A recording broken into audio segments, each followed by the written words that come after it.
Hello friends, आप सभी का स्वागत है आपके इस प्रिय प्लेटफॉर्म MKLM मैथमेटिक्स क्लासेस में।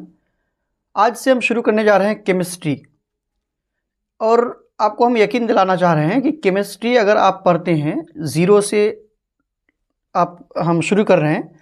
अगर आप यहाँ से शुरू करते हैं तो आपको और केमिस्ट्री कहीं पढ़ने की ज़रूरत नहीं है, क्योंकि कोई भी सब्जेक्ट को अगर आप पढ़ते हैं तो उसका थ्योरी पार्ट को पढ़ना ज़रूरी है। सिर्फ आप MCQ बना करके किसी भी एग्ज़ाम को पास नहीं कर सकते हैं, ठीक है। तो इसमें जो टारगेट रहेगा मेरा वो TRE 4 हो गया, बिहार SSC हो गया, यानी जो भी कॉम्पिटिटिव एग्ज़ाम है उसमें ये आपको बहुत हेल्पफुल रहेगा, ठीक है। तो केमिस्ट्री का अगर बात करें तो इसको हम लोग बोलते हैं रासायन शास्त्र। आप जानते ही हैं ये क्या है, एक विज्ञान का एक पार्ट है, एक ब्रांच है। तो सबसे पहले ये बात कर लेते हैं कि केमिस्ट्री आया कहाँ से। तो केमिस्ट्री जो बना है ये एक ग्रीक वर्ड से आया। कौन सा वर्ड? ये किस वर्ड से इसकी उत्पत्ति हुई? तो ग्रीक वर्ड, ठीक है, ग्रीक वर्ड जिसको कीमिया बोलते हैं, या खीमिया भी कहीं कहीं पढ़ा जाता है, ठीक है। अब अगर इस कीमिया वर्ड का मतलब देखा जाए कि इसका मीनिंग क्या होगा, इसका मतलब क्या होगा, तो इसका मतलब होता है टू कास्ट टुगेदर, ठीक है। मतलब जो होगा इसका तो क्या हो जाएगा, साथ साथ डालना या एक साथ डालना, ठीक है, एक साथ डालना। समझ में आया? अब देखिए, अगर हम रसायन विज्ञान की बात करें तो ये रसायन विज्ञान क्या है आपको पहले ही बता चुके हैं हम कि ये एक क्या है, विज्ञान की एक शाखा है जिसमें हम लोग पदार्थ के गुण, उसमें पदार्थ के जो कंपोनेंट्स है उसके बारे में बात करते हैं, ठीक है। तो इसको हम लिख देते हैं कि रसायन विज्ञान क्या है, इसको आप नोट कर लीजिए। रसायन विज्ञान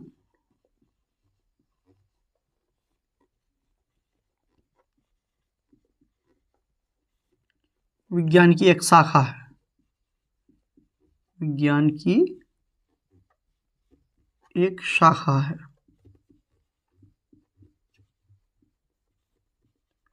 है, जिसमें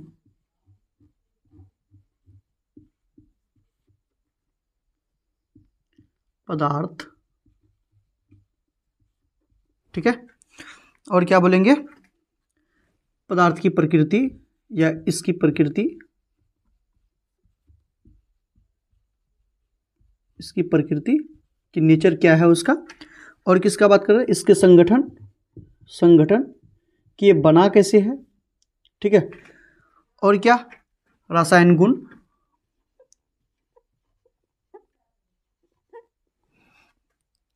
क्या बोलेंगे, रासायनिक गुण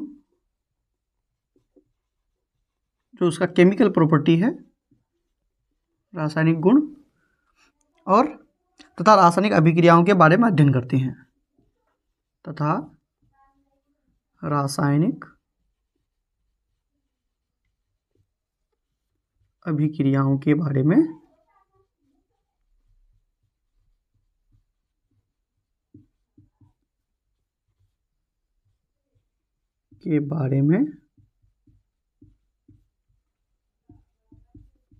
अध्ययन करते हैं,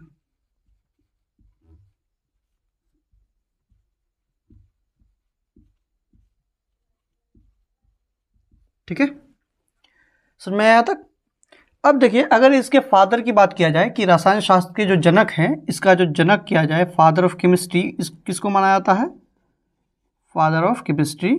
ये क्वेश्चन पूछा भी जाता है कई बार, ठीक है, रसायन के जनक तो बोलते हैं एंटोनी लेवोजियर को। लेवोजियर से आप क्या हैं, इसके पिता हैं, ठीक है। अब क्योंकि रसायन विज्ञान में हम लोग बेसिकली किसके बारे में बात करते हैं, पदार्थ के बारे में, समझ में? तो सबसे पहले आपको पदार्थ के बारे में जानना जरूरी है कि पदार्थ होता क्या है, ठीक है। तो पदार्थ को हम लोग बोलते हैं मैटर। क्या बोलते हैं? मैटर।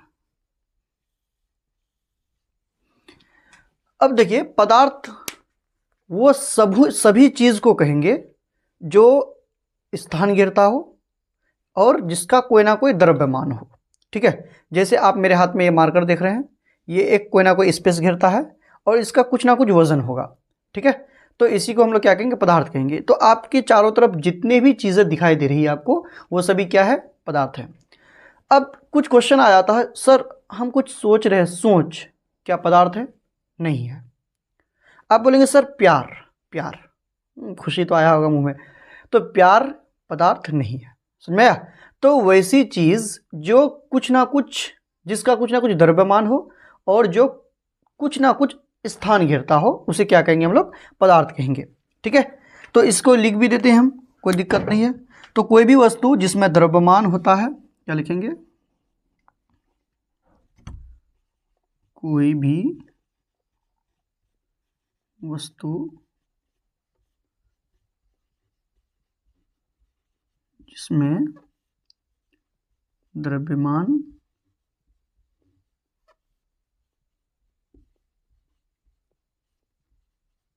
होता है तथा जो स्थान घेरता है पदार्थ कहलाता है। तथा जो स्थान घेरता है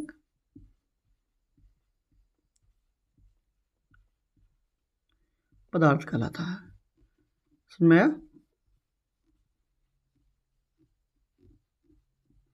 कहलाता है। ठीक है, पदार्थ के बारे में इतना चीज क्लियर हो गया। अब देखिए, अब हम लोग क्या करते हैं, पदार्थ के गुण के बारे में देखते हैं कि पदार्थ का प्रॉपर्टी क्या क्या होता है। तो आगे वाला जो हेडिंग डालेंगे, अगला पॉइंट लिखेंगे पदार्थ के गुण। पदार्थ के गुण, ठीक है, इसको बोलेंगे प्रॉपर्टीज ऑफ मैटर्स।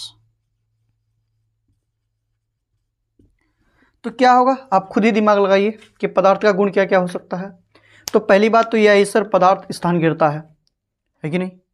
दूसरा क्या होगा, देखिए अगर पदार्थ के बारे में बात करेंगे तो ये कणों से मिलकर बना होता है। समझ में? मान लो ये कोई पदार्थ है, तो ये कुछ ना कुछ पार्टिकल से मिलकर बने होंगे। ठीक है, कुछ ना कुछ पार्टिकल से मिलकर बने होंगे। आप खुद ही लिख लेंगे, समझेंगे तो आप खुद ही लिख लेंगे, समझ पा लिए तो। ठीक है, तो पदार्थ जो है छोटे छोटे कणों से मिलकर बना होता है ना, स्मॉलर पार्टिकल्स, टीनी पार्टिकल से मिलकर बना होता है। और ये पार्टिकल्स के बीच हम लोग नंगी आंखों से नहीं देख पा सकते हैं, पार्टिकल्स के बीच कुछ ना कुछ स्पेस होता है, जगह होता है, जिसको हम लोग बोलते हैं इंटरमोलिक्यूलर स्पेस, अंतराण्विक स्थान, इंटरमोलिक्यूलर स्पेस। ठीक है, समझ में आया? तो जो भी पदार्थ है, चाहे वो ठोस हो, द्रव हो, गैस हो, किसी भी तरह का कोई भी पदार्थ है, उसके बीच में कुछ ना कुछ स्थान रहता है, जिसको हम लोग क्या बोलते हैं? इंटरमोलिक्यूलर स्पेस बोलते हैं, अंतराण्विक स्थान बोलते हैं। ठीक है, और देखिए इनके जो पार्टिकल्स हैं, कण हैं, एक दूसरे को अट्रैक्ट करते हैं, एक दूसरे को आकर्षित करते हैं। तो जिस बल से एक दूसरे को आकर्षित करते हैं, इसको बोलते हैं इंटरमोलिक्यूलर फोर्स। क्या बोलते हैं? Intermolecular force. ठीक है, इसी को हिंदी में हम लोग बोलेंगे अंतराण्विक आकर्षण बल। इंटरमोलिक्यूलर स्पेस फोर्स को क्या बोलेंगे? अंतराण्विक आकर्षण बल। और ये जो पार्टिकल्स होते हैं ये अनवरत गतिशील होते हैं, ये गति करते रहते हैं, जो हम लोग को दिखता नहीं है, वो कभी इधर कभी उधर ये गति करते रहते हैं। ठीक है, तो इसी को हम लोग यहाँ लिखेंगे। समझ में आ गया आपको? तो पहला पॉइंट जो अगर लिखेंगे कि पदार्थ के गुण क्या हैं, तो पदार्थ कणों से मिलकर बने होते हैं। पदार्थ कणों से मिलकर बने होते हैं।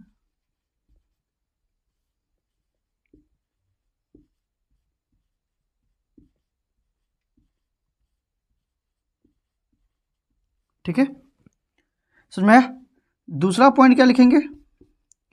पदार्थ के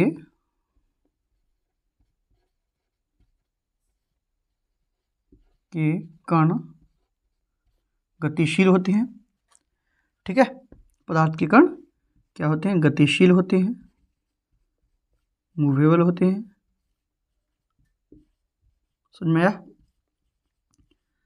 और अगला पॉइंट अगर लिखा जाए तो क्या लिखेंगे? पदार्थ के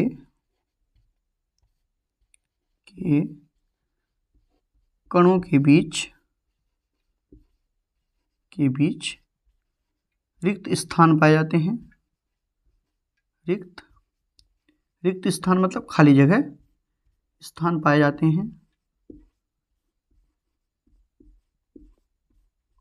हैं और उस रिक्त स्थान को क्या बोले, अभी बताए हम, उस रिक्त स्थान को क्या बोलेंगे, अंतराण्विक स्थान। तो यहां लिख दो, जिसे अंतराण्विक स्थान कहा जाता है, अंतराण्विक स्थान कहते हैं। ठीक है,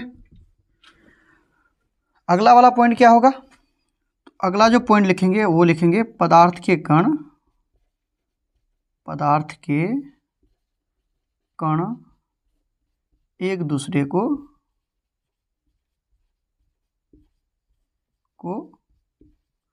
आकर्षित करते हैं, आकर्षित करते हैं।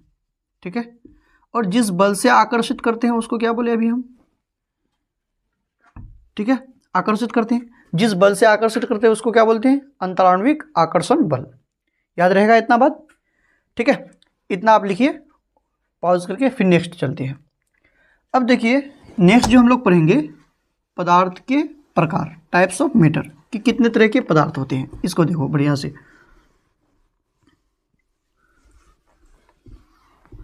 पदार्थ के प्रकार। अगला आप हेडिंग बनाइएंगे, पदार्थ के प्रकार।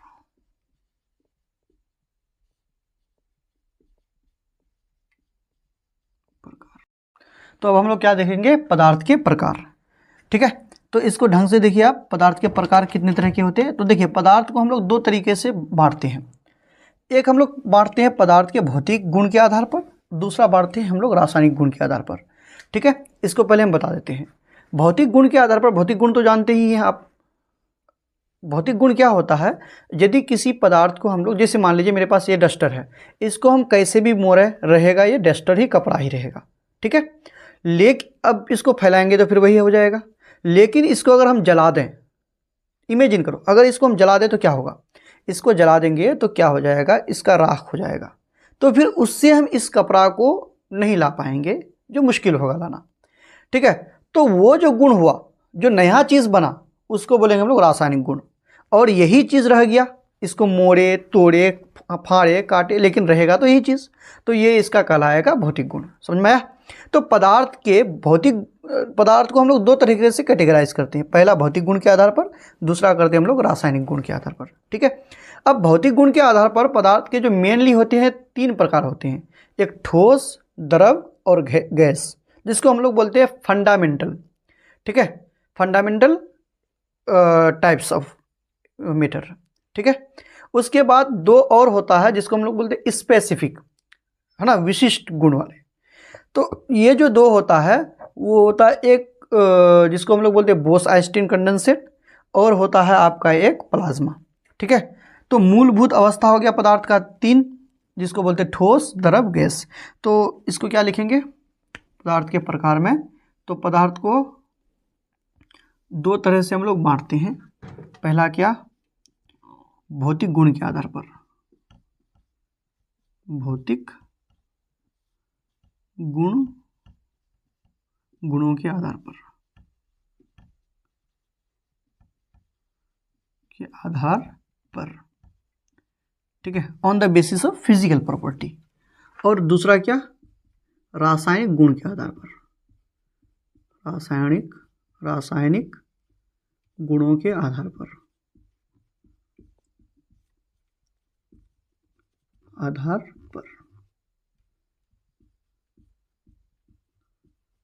ठीक है, तो अभी बताएं हम भौतिक गुण के आधार पर पदार्थ के कितने प्रकार होते हैं। तो मेनली तीन बताए, लेकिन हम लोग लिखेंगे पांच।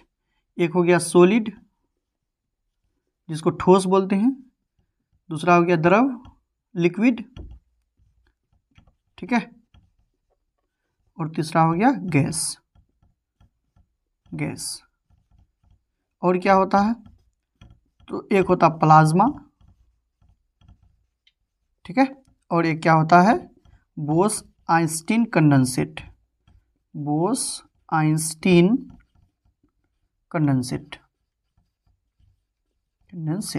ठीक है।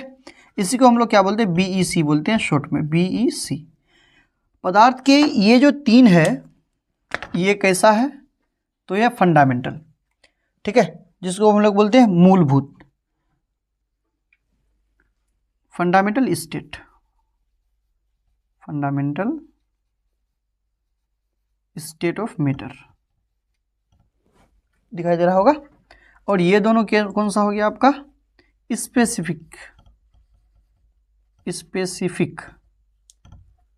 स्टेट ऑफ मैटर, ठीक है, स्पेसिफिक स्टेट ऑफ मैटर, जिसको हम लोग बोलते हैं विशिष्ट या खास।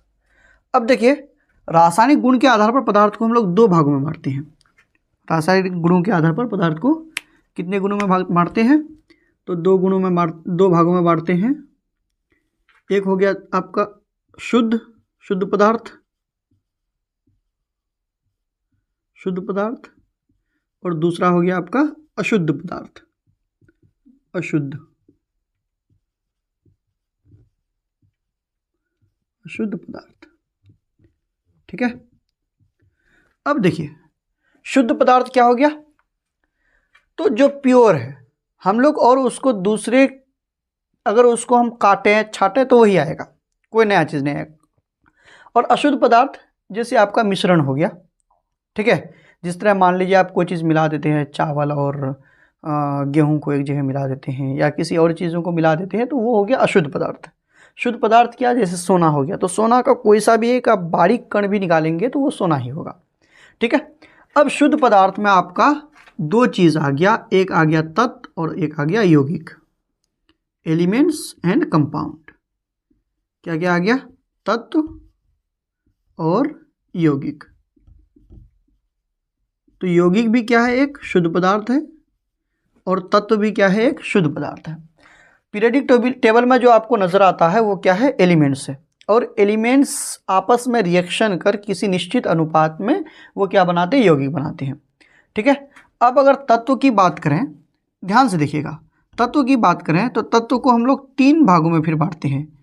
पीरियोडिक टेबल को मेनली 3 भागों में बांटा गया है। एक है आपका धातु, जिसको मेटल बोलते हैं, दूसरा है अधातु, तीसरा उपधातु, ठीक है, धातु, उपधातु और अधातु,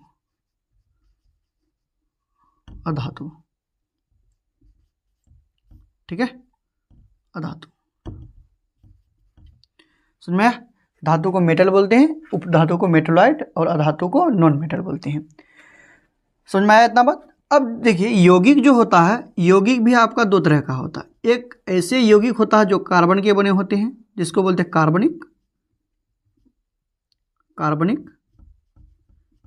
कार्बनिक को ही इंग्लिश में बोलते हैं हम लोग ऑर्गेनिक, इसको भी लिख देते हैं ऑर्गेनिक। और एक होता है आपका अकार्बनिक, जो कार्बन के बने नहीं होते हैं, अकार्बनिक, ठीक है, इसको हम लोग बोलते हैं इंग्लिश में इनऑर्गेनिक। कौन सा ये बोलते हैं, इनऑर्गेनिक, ठीक है। तो कंपाउंड कितने तरह का हो गया, 2 तरह का, एक ऑर्गेनिक और एक इनऑर्गेनिक। इसको भी अगर इंग्लिश में लिखना चाहो तो आप लिख सकते हैं मेटल, और ये हो गया मेटलॉइड, और ये हो गया नॉन मेटल, ठीक है। कोई दिक्कत यहाँ तक? अब ये देखिए, इसको हम लोग अशुद्ध पदार्थ को क्या बोले, और एक कि ये मिश्रण भी होगा, मिक्सचर भी होगा। समझ में आया? अब ये जो मिश्रण होता है, ये आपका 2 तरह का होता है। मिश्रण क्या होता है, एक होता है समांगी मिश्रण,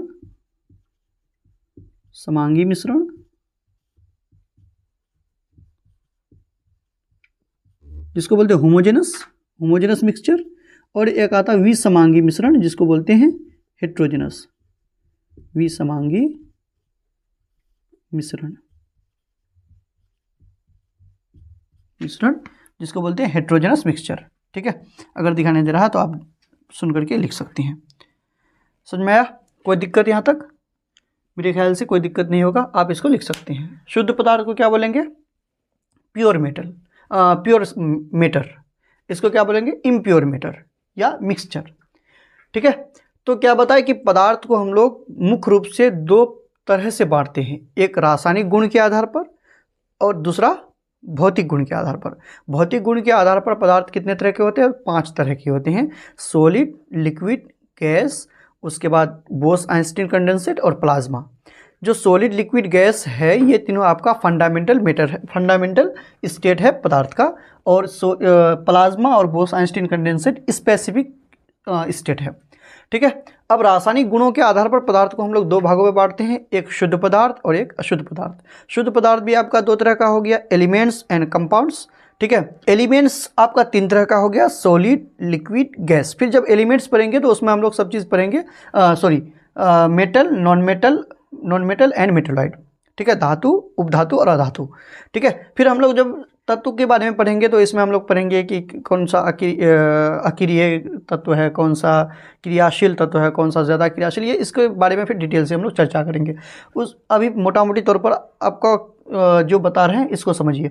यौगिक फिर कितने तरह के होते हैं? 2 तरह के, एक वे यौगिक जो कार्बन के बने होते हैं जिसको बोलते हैं कार्बनिक यौगिक, और दूसरा वो जो कार्बन के बने नहीं होते जिसको बोलते हैं इनऑर्गेनिक कंपाउंड। ठीक है।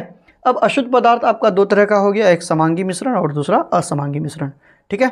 तो आज यहीं तक करते हैं, फिर नेक्स्ट वीडियो में हम लोग पढ़ेंगे पदार्थ की अवस्थाएं, फिर इसको जो चेंज होगा अलग अलग अवस्थाओं में उसके बारे में, जो आपको एग्ज़ाम के पॉइंट ऑफ व्यू से बहुत ही इम्पोर्टेंट है।